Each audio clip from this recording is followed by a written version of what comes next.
नमस्कारम everyone, सभी का स्वागत है चैनल में। ये लिंग भैरवी क्या बला है, ऐसी वीडियो आपने ज़रूर YouTube पे देखी होगी और बहुत सारे लोग इस वीडियो का लिंक मेरे चैनल के नीचे, मेरे वीडियोस के नीचे मुझे कमेंट करते हैं। कुछ लोग जो भैरवी देवी के अगेंस्ट है, लिंग भैरवी देवी के, भैरवी देवी नहीं लिंग भैरवी देवी के, जिनको अभी ज्ञान नहीं है, वो ये वाली वीडियो का लिंक मेरे कुछ वीडियोस के नीचे डाल रहे हैं। और काफ़ी सारे लोग मेरे से पर्सनली भी पूछ रहे हैं कि भैया ऐसे लोगों को किस तरीके से जवाब दिया जाए। तो इन सभी के कॉन्सेप्ट क्लियर करने के लिए ये वीडियो मैं बना रहा हूँ। और ये वीडियो आज सुबह एक कमेंट से प्रेरित है। एक भाई है, उसने कमेंट कर में पूछा था कि भाई तुम मुझे बता सकते हो कि जो लिंग भैरवी देवी है, क्या इसका कोई प्रमाण हमारे शास्त्रों में या पुराणों में है? इनके बारे में बताया गया है क्या? और क्या ये देवी सद्गुरु ने बनाई है? तो मैं आप लोगों को यहाँ से बहुत सारी चीज़ें बताने वाला हूँ। ना तो मैंने कोई पुराण पढ़ा और ना ही मुझे शास्त्रों का ज्ञान है। और जहाँ तक मैंने सुना है और जहाँ तक मैंने जितनी भी जानकारी मुझे प्राप्त है, उसके अनुसार जिन भी लोगों ने वेद हो चाहे पुराण हो, इनमें जो भी लिखा है वो अपने ज्ञान से ही लिखा है। वो ज्ञान उनको अपने भीतर से प्राप्त हुआ था। जैसे जो ब्रह्म ऋषि होते हैं, उन्हें कई मंत्रों का ज्ञान हुआ, मंत्र उन्हें दिखाई दिए। जो मंत्र उन्हें दिखाई दिए, उन्होंने उन्हीं मंत्रों को लिख दिया। जिस प्रकार से एक मैथमेटिशियन मैथमेटिकल इक्वेशन लिखता है, उसी तरीके से हमारे ऋषि मुनियों ने संस्कृत की जो रचनाएं हैं, संस्कृत के जो श्लोक हैं, वो लिखे और अनेकों रूपों में हमें वो चीज़ें देखने को मिलती हैं। तो क्या जो आज से 1000 वर्ष पूर्व या 2000 या 10,000 वर्ष पूर्व जो कार्य किसी ऋषि ने किया था या किसी ऋषि को जो मंत्र दिखा था, क्या वो मंत्र हम लोगों को देखना पॉसिबल नहीं है क्या? हम लोगों के लिए क्या वो मंत्र दिखना पॉसिबल नहीं है क्या? बिल्कुल पॉसिबल है। यही योग कहता है और यही आदि शंकराचार्य जी भी कहते हैं कि मैं ना मन हूँ, ना बुद्धि हूँ, ना अहंकार हूँ, कुछ भी नहीं हूँ, मैं शिव हूँ, शिवोहम। वो यहाँ से ये कह रहे हैं कि आप भी, मैं भी, हर कोई वो शिव तत्व को प्राप्त कर सकता है या फिर हम ही शिव हैं। जिस प्रकार से प्रेमानंद महाराज जी भी कहते हैं कि हमारे अंदर उस भगवान का, उस परम ब्रह्म का एक अंश है। तो वही अंश को अगर हम जान लें तो शायद हम इस क्रिएशन के बारे में सब कुछ जान पाएँ। किस प्रकार से आपका ये शरीर बना है, इसकी शुरुआत कहाँ से हुई और इसका अंत कहाँ होगा, ये सब कुछ इस शरीर के अंदर लिखा गया है। इस शरीर के अंदर उस परमात्मा का अंश है। तो बड़े बड़े महायोगी, महाज्ञानियों ने अनेकों तरीके से ज्ञान को सामने रखने की कोशिश करी। आप किसी भी मार्ग से चले जाएं, चाहे वो भक्ति हो, चाहे ज्ञान हो, चाहे क्रिया हो, चाहे फिर कर्म हो, सभी लोग अंतिम में एक ही चीज़ की बात कर रहे हैं, परम ब्रह्म की। और मार्ग कोई भी हो, लेकिन पहुंचना उन तक ही है। किसी जो भक्ति योग में है, उन्होंने कोई किताब नहीं पढ़ी। मीरा जो थी वो भक्ति योग में थी, उन्होंने कोई किताबें पढ़ने की आवश्यकता नहीं है उनको। बस उन्होंने, जैसे प्रेमानंद महाराज जी कहते हैं कि राधा राधा नाम जपो और कुछ करने की ज़रूरत नहीं है, बस नाम जप करते रहो, हो गया। हर किसी को किताबें पढ़ने की ज़रूरत नहीं है। परंतु इस समय पे हम ये बात कर रहे हैं कि जो लिंग भैरवी देवी है, क्या उनका उल्लेख पुराणों में है? भैरवी देवी का उल्लेख आपको मिल जाएगा 10 महाविद्याओं में से 5th या 6th नंबर पे भैरवी देवी आती हैं। तो अब हम बात कर रहे हैं एक मंदिर की जो सद्गुरु के द्वारा बनाया गया, और वहाँ पर जो मूर्ति है उसकी जो स्थापना है या प्राण प्रतिष्ठा है वो सद्गुरु के द्वारा की गई। तो सबसे पहले हम इस चीज़ को जान लेते हैं कि जब भी कोई मंदिर बनता है, वहाँ पर एक मूर्ति की या एक तरीके से प्राण प्रतिष्ठा की जाती है। कई मंदिर ऐसे भी हैं जहाँ पर, कई जगह ऐसी हैं जहाँ पर मूर्ति नहीं है, वो जो स्पेस है उसको ही इस तरीके से प्राण प्रतिष्ठित किया गया है कि वहाँ पर आपको देवी फील हो सकती हैं, या जिस भी देवता की प्राण प्रतिष्ठा वहाँ पे की गई होगी वो आपको फील हो सकते हैं। वो निराकार रूप में वहाँ पे प्राण प्रतिष्ठित किया है, मतलब आप आंखों से नहीं देख पाओगे लेकिन उसको फील किया जा सकता है। तो ये प्राण प्रतिष्ठा की अति आवश्यकता होती है, बिना इसके कोई भी मंदिर पॉसिबल नहीं है। फिर वो मंदिर नहीं रहेगा, वो एक ढांचा मात्र रह जाएगा। अब हम ज्योमेट्री के हिसाब से भी बहुत सारी चीज़ें सेट कर सकते हैं, मैं उस चीज़ में नहीं जाऊंगा, परंतु एक मंदिर के अंदर प्राण प्रतिष्ठा होना अति आवश्यक है। जैसे आपने राम मंदिर की प्राण प्रतिष्ठा में देखा कि किस प्रकार से जो मूर्ति मूर्तिकार ने बनाई थी, उस मूर्ति के अंदर जब वो 11 दिन का प्राण प्रतिष्ठा का जो प्रोसेस चलता है, उसके बाद आप देखना कि उस मूर्ति में जो चेहरा है श्री राम जी का वो खिलता है, और आँखों में भी आप अलग तरीके से देख सकेंगे कि कुछ अलग तरीके का तेज आँखों में आपको दिखेगा। तो ये प्राण प्रतिष्ठा की जो विज्ञान है उसको जानना अति आवश्यक है। तो जो प्राण प्रतिष्ठा हो रही है, या तो हम उन्हें मूर्ति में कर सकते हैं, वो पत्थर इस प्रकार का होना चाहिए कि वो उन प्राणों को, प्राण मतलब उस एनर्जी को स्टोर कर सके। अब एनर्जी को स्टोर करने के लिए हम अलग अलग चीज़ों का इस्तेमाल कर सकते हैं, और कई जगह ऐसी होती, कई मंदिर ऐसे होते हैं जहाँ पर मूर्ति तो रखी जाती है लेकिन मूर्ति के नीचे एक यंत्र रखा जाता है, उस यंत्र की प्राण प्रतिष्ठा करी जाती है। तो मूर्ति तो जस्ट हमें एक शेप दे दी गई, एक फॉर्म दे दी गई जिससे हम कनेक्ट हो सके, जिसको देखकर हमारे अंदर भाव उत्पन्न हो सके। और जो ऊर्जा का स्रोत है, कई मंदिरों में नीचे एक यंत्र लगा होता है। जो लोग कभी मंदिर गए हो, बड़े बड़े मंदिर गए हो, तो आपने वहाँ पर देखा होगा कि अनेकों प्रकार के यंत्र रखे रहते हैं। और अब ये प्राण प्रतिष्ठा जो कर रहा है उन पर निर्भर करता है कि वो किस चीज़ में प्राण की प्रतिष्ठा करना चाहते हैं। अब ये जो प्राण प्रतिष्ठा की मैं बात कर रहा हूँ, असल में इसमें होता क्या है, जिन भी देवी देवता की वहाँ पे प्राण प्रतिष्ठा करी जा रही है उनका वहाँ पे या तो मंत्रों से आवाहन किया जाता है, या फिर जो योगी महायोगी उन देवी देवता की वहाँ पे प्राण प्रतिष्ठा कर रहा है वो उनको किसी प्रोसेस के द्वारा यहाँ बुलाते हैं। तो जो लिंग भैरवी देवी का मंदिर है, वहाँ पर जो देवी की एनर्जी या देवी को जो इनविटेशन दिया गया, वो एक लिंग की फॉर्म में उनको इनवाइट किया गया, उनकी जो एनर्जीज हैं उनको एक लिंग की फॉर्म में स्टोर किया गया। अब बहुत सारे बुद्धिजीवी यह कह सकते हैं कि हमारे पुराणों और शास्त्रों में कहीं पर ये नहीं लिखा है कि शक्ति की प्राण प्रतिष्ठा लिंग में होती है।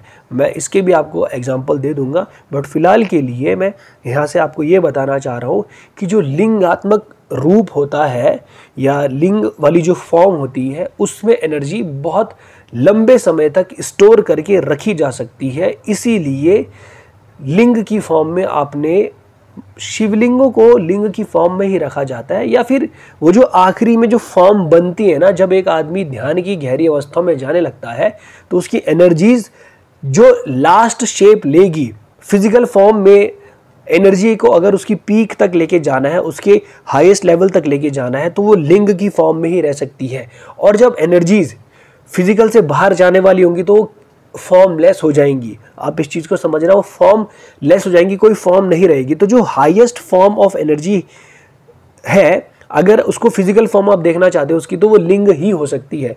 तो लिंग में जो एनर्जीज हैं वो हाईएस्ट लेवल या हाईएस्ट फॉर्म में स्टोर करी जा सकती हैं।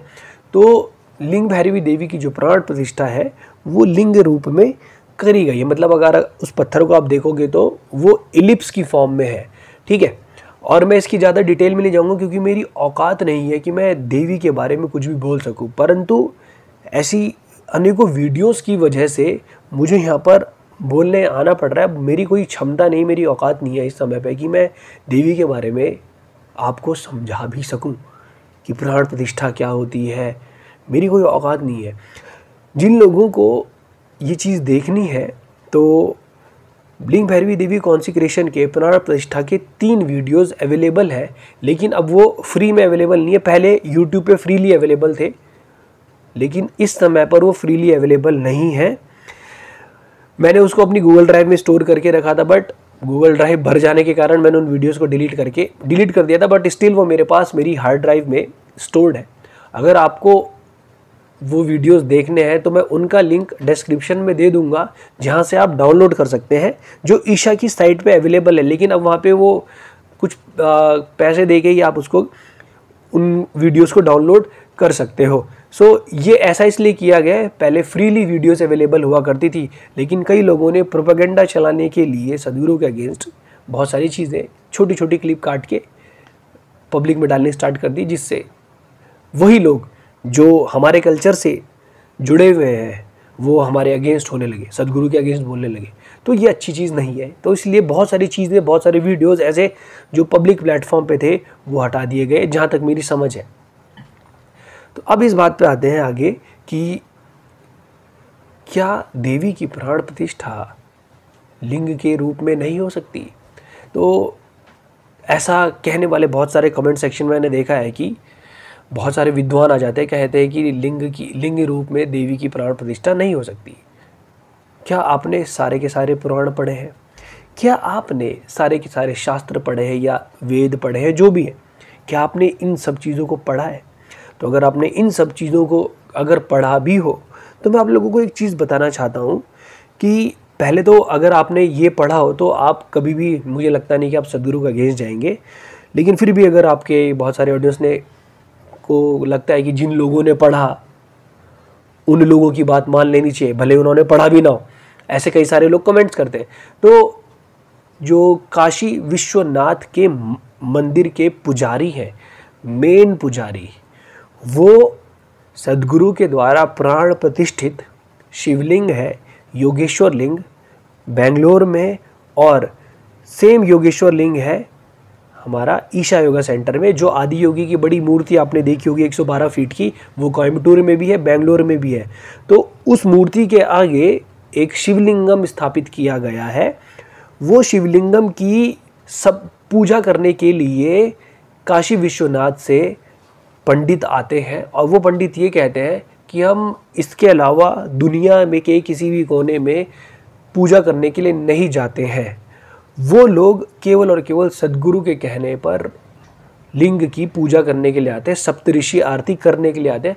कभी सप्तऋषि आरती जो ईशा योगा सेंटर में होती है तो वो लाइव दिखाई जाती है उस दिन, आप वो अटेंड करके देखना, लगभग 2 घंटे की वो सप्तऋषि आरती होती है। ऐसे ही एक मंदिर और है जिसे काशी करवत के नाम से जाना जाता है, पर काशी में वो लिंग है, असल में उस मंदिर का नाम है भीमशंकर मंदिर या भीमशंकर लिंग। तो जो भीमशंकर लिंग है उसकी एनर्जीज इतनी इंटेंस है, वहाँ के पुजारी कहते हैं कि अगर प्रधानमंत्री भी आएंगे या राष्ट्रपति भी आएंगे तो वो ऊपर से ही मंदिर के दर्शन करेंगे। सदगुरु के पास वो कैपेबिलिटी है कि वो एनर्जी को पहचान सकते हैं, तो उनको हम नहीं रोक सकते कि मंदिर में आए। और एक व्यक्ति ने तो ऐसा कहा जो उसी फैमिली से आते हैं, जिन पुजारी की फैमिली कई वर्षों से उस शिवलिंग की पूजा करते हुए आई है या वहाँ उस मंदिर की रख रखाव करते हुए आई है, वो ये कहते हैं कि सदगुरु हमारे लिए शिव के समान है। अगर वो चाहेंगे मंदिर में आना तो हमारी क्या क्षमता है हम उनको रोके। तो अब मैं सदगुरु एक्सक्लूसिव पे वीडियो देख रहा था, तो सदगुरु बताते हैं कि मैंने काशी करवत की जो एनर्जीज़ हैं उनको इस तरीके से हम ऐसा कह सकते हैं टेम्पर कर दिया है, या इस तरीके से कर दिया गया है कि अब गर्भगृह में पब्लिकली लोग आ सकते हैं। लेकिन हमें गर्भगृह में जाने की ज़रूरत ही नहीं है। मैं आपको बताता हूँ, मैं महाशिवरात्रि पे काशी गया था इस बार 2024 में, और जो रात भर में काशी करवत का जो भीमशंकर मंदिर है वहाँ पर हमने अपनी पूरी रात्रि बिताई। और जब मैं वहाँ पर बैठा था तो हम फर्स्ट फ्लोर पे थे। थोड़ी देर बैठने के बाद ही मुझे वहाँ की इंटेंस जो एनर्जी थी वो फील होने लगी। अगर आप थोड़े से भी रिसेप्टिव हैं, थोड़े से भी सेंसिटिव हैं, तो एनर्जीज आपको घेर लेंगी और आपको साफ साफ पता चल जाएगा कि आपका मन और आपके शरीर की एक्टिविटीज़ धीरे धीरे स्लो डाउन हो रही हैं, आपका मन शांत होने लगेगा। और मैंने ये फील किया कि हम उस मंदिर में बैठकर समाधि की अवस्था को प्राप्त कर सकते हैं। वो बहुत ज़्यादा इंटेंस है। सदगुरु बोलते हैं कि वो मंदिर उन लोगों के लिए था जो अपने प्राण त्यागना चाहते थे। और ये मुझे ऐसा लगता है कि मैंने इस चीज़ को कहीं किसी हद तक उस मंदिर में फील किया है। हालांकि बहुत सारे लोगों के अपने अपने थॉट्स हो सकते हैं, लेकिन ये चीज़ थॉट्स वाली कोई बात नहीं है। अगर मैं ये कहूँ कि रसगुल्ला मीठा होता है और जिसने कभी रसगुल्ला ना खाया हो, उस आदमी को रसगुल्ले के स्वाद के बारे में कुछ भी नहीं पता है, तो वो कोई भी टिप्पणी करता रहे, उससे कोई मतलब नहीं बनता, क्योंकि उसने तो रसगुल्ला खाया ही नहीं। अगर आपको सही में फील करना है तो आप काशी करवत के मंदिर जा सकते हैं, सही में फील करना है तो लिंग भैरवी देवी के मंदिर जा सकते हैं। अनेकों लोगों की ज़िंदगी बिल्कुल रूपांतरित हो चुकी है लिंग भैरवी देवी की के मंदिर जाकर। जस्ट आप एंटर करें और आंखों से आंसू आते हुए मैंने बहुत सारे लोगों के देखे हैं। हालांकि मुझे लिंग भैरवी देवी मंदिर में आंसू नहीं आए, मुझे अगस्त्य मुनि में जो अगस्त्य महर्षि का आश्रम है वहाँ पर खड़े होके 1-1.5 मिनट में मेरी आंखों से आंसू आने लगे थे। सो ये चीज़ें हर किसी इंसान को अलग अलग जगह की एनर्जीज हिट करती हैं। अनेकों लोग मैंने देखे हैं, आप भी वीडियोस में देख सकते हैं, एक पागल हो सकता है, 2 पागल हो सकते हैं, बट इतने सारे लोग पागल हो सकते हैं। हाँ, हो सकता है अगर आप बहुत ही ज़्यादा बुद्धिमान हैं तो बाकी सब लोग पागल हो सकते हैं। मीरा जी को भी लोग पागल ही बोलते थे। तो खैर, इन बातों में क्या ही रखा है कि कोई किसी को पागल बोलता रहे, आपके ऊपर है कि आप जाएं उस जगह की एनर्जी को फील करें। अब हम इस बात पे आते हैं कि और किस जगह पर देवी की प्राण प्रतिष्ठा लिंग के रूप में है। मैं क्या ही बोलूं, आप वैष्णो देवी के मंदिर में देखना कि देवी ने पिंडी के रूप में, देवी की 3 पिंडियां हैं वहाँ पर, अगर आप उन पिंडियों को देखेंगे तो कुछ इसी प्रकार से लिंग भैरवी देवी के मंदिर में भी वो इलिप्स ही है।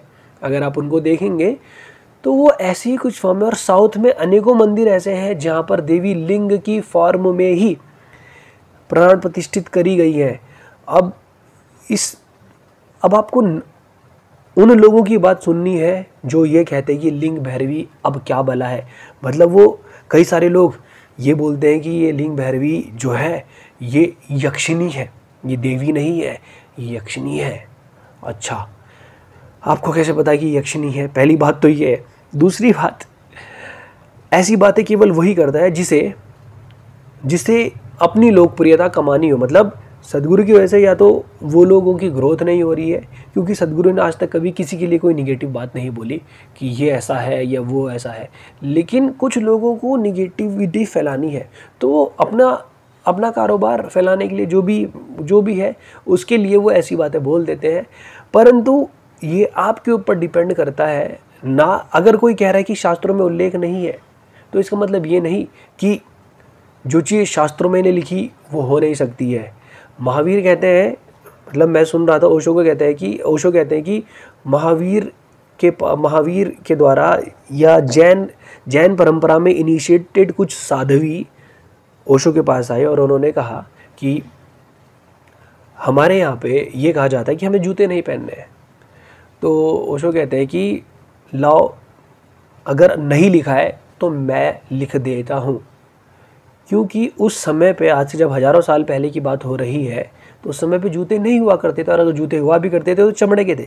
लेकिन आज की डेट में तो आपके पास कपड़े के जूते अवेलेबल है, रबर के जूते अवेलेबल है, कैनवास के जूते अवेलेबल है, तो हम इन जूतों को पहन सकते हैं। आज से पहले नहीं था, अब तो है। आज से पहले तो गाड़ियाँ भी नहीं थी, तो क्या आपने गाड़ियों में चलना बंद कर दिया? आज से पहले तो हवाई जहाज़ भी नहीं थे, शास्त्रों में नहीं लिखा है हवाई जहाज़ों के बारे में या किसी भी चीज़ के बारे में, मोबाइल फ़ोन्स के बारे में, या कोई भी नई टेक्नोलॉजी जो आज से पहले नहीं थी। तो क्या आप उस चीज़ को यूज़ नहीं कर रहे हैं? तो जो आज से पहले नहीं लिखा गया, क्या वो हो नहीं सकता? बिल्कुल हो सकता है, बिल्कुल हो सकता है, ये पॉसिबिलिटी है। तो आप इस चीज़ को बिल्कुल ना नकारें। और जो केवल एक ही किताब से बंध के रह गए और वो ये कहें कि जो मैं कह रहा हूँ यही सत्य है, तो आप ये समझ लेना कि कहीं ना कहीं आपकी ग्रोथ हिंडर हो रही है। आपको ओपन रहना है। हम भी पढ़ सकते हैं किताबें बहुत सारी। मैं थर्मोडायनेमिक्स की एक किताब पढ़ के पीके नाग कहूँ कि केवल जो ये कह रहे हैं यही है, इसके अलावा कुछ नहीं हो सकता। सेंजल ने और बहुत सारे ऑथर हैं जिन्होंने थर्मोडायनेमिक्स की किताब लिखी है। तो आप ऐसे नहीं कह सकते तो इस चीज़ को, क्योंकि आप श्री भगवत गीता के देखना कि अनेकों लोगों ने भगवत गीता पे टिप्पणी करी है, हर किसी का अपना अलग अलग मतलब है निकालने का। ऐसे अष्टवक्र ने अपनी गीता दी है, ऐसे बहुत सारे लोग हैं जिन्होंने अपनी ही गीता दी है, उन्होंने जो वो कहना चाहते थे उन्होंने वो बातें कही हैं। महादेव ने विज्ञान भैरव तंत्र दिया, वैष्णव संप्रदाय अलग चलता है, कोई बहुत सारे शाक्त संप्रदाय अलग चलता है। इस तरीके से हम अनेकों संप्रदाय बना सकते हैं, लेकिन सब लोग आखिरी में उसी गोल पे जा रहे हैं, मुक्ति की तरफ ही जा रहे हैं। आप भक्ति मार्ग वाले को सुनो, ज्ञान मार्ग वाले को सुनो, किसी को भी सुन लो, आखिरी में सब एक ही बात करेंगे, परमात्मा की, और किसी की बात नहीं करेंगे। तो कृपया इन भ्रांतियों में ना फंसे। और लिंग भैरवी देवी उनको इसलिए बोला जाता है, भैरवी देवी तो आप समझ गए होंगे कि भैरवी देवी की ही वहाँ पे प्राण प्रतिष्ठा की गई है, उनका आवाहन किया गया है। और ये प्राण प्रतिष्ठा एक दिन में नहीं होती, 2 दिन में नहीं होती, इसके लिए बहुत लंबा समय लगता है, आपकी ऊर्जाओं की आवश्यकता होती है। आपके माध्यम से वो देवी यहाँ पर आएगी। अगर आप एक अच्छा वातावरण क्रिएट नहीं करेंगे तो देवी नहीं आएंगी, बिल्कुल भी नहीं आने वाली है। जिनको थोड़ा बहुत भी ज्ञान होगा तो शायद वो मेरी बात से कनेक्ट कर पाएंगे।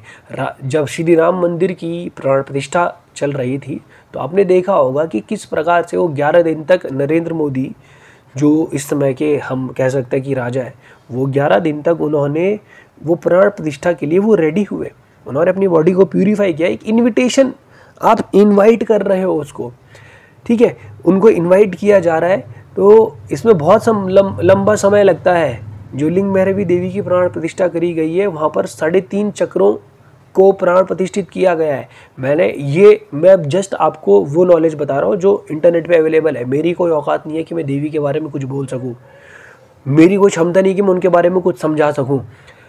तो ये जो इनविटेशन क्रिएट किया जाता है, उनको यहाँ पे बुलाया जाता है, ऐसे नहीं आती। जब आप प्राण प्रतिष्ठा की वीडियोस देखोगे ना, सदगुरु भी रो रहे हैं वहाँ पर, क्योंकि आपको एक भक्त के रूप में ही रहना पड़ेगा अगर आपको उन्हें यहाँ पर बुलाना है। और अब आप उनके मंदिर की देखना कि मंदिर की टेक केयर की जाती है। अगर आप उस मंदिर की टेक केयर नहीं करेंगे तो एक समय के बाद देवी वो स्थान छोड़ के चले जाएगी।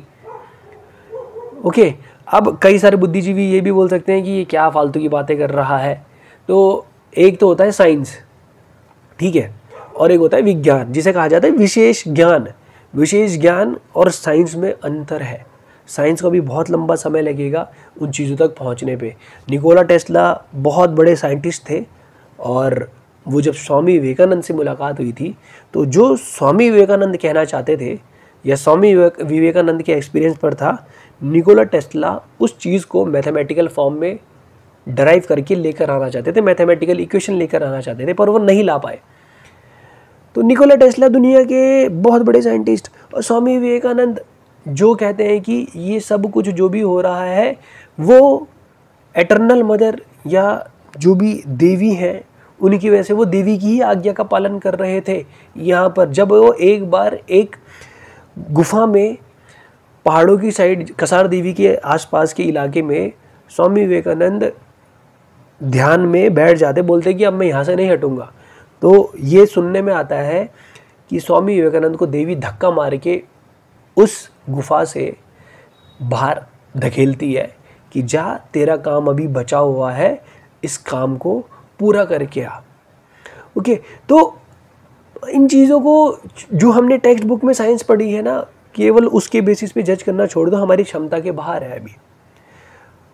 अगर आप कुछ लोगों को सुन रहे हैं तो कुछ क्वेश्चन भी करो उनकी बातों पे, जस्ट पूरा भरोसा मत करो कि बस ये मेरे इसका है, मेरे कल्चर का है, तो किसी ने पीले वस्त्र पहन के आ गया, लाल वस्त्र पहन के आ गया, या गेरुआ वस्त्र जो भी पहन के आ गया, गले में रुद्राक्षी माला डाल दी, तो ये मत समझना कि दे नो एवरीथिंग। ऐसा नहीं है, बिल्कुल भी नहीं है। तो लेकिन भैरवी देवी कोई बला नहीं है, वो देवी है, और आने वाले समय में आपको अनेकों लोग दिखेंगे, और आने वाले समय में बहुत सारी चीज़ें होंगी, देखेंगे, आप लोग विटनेस करेंगे। तो जिन लोगों को भी डाउट हो उन तक ये वीडियो ज़रूर पहुंचाएं। मिलेंगे आपसे अगली वीडियो में। किसी को कोई डाउट्स हो, कोई क्वेश्चंस हो, कमेंट सेक्शन में कमेंट कर सकता है।